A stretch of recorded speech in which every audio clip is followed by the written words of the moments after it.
Tataka si kuya nang wala yung bele niya. Bele ng bangos.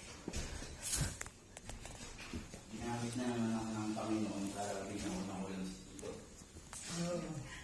Yan na yun. Gumising ka na. Kumain ka ang tira-tira doon nga. Maingit mo na doon dito.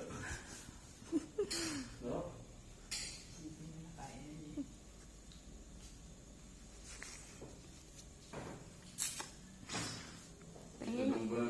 May belly ka pa dyan, pahingin ako. Sarap. Okay mo nga muna eh.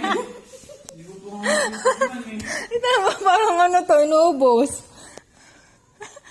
Oo nga, ang dami na. Hindi mo lang pinalo eh. Hello, kain mo yan. Kasalanan ng kain. Mayabang ka, hindi ko naman kinain. Ay, sarap yun ah.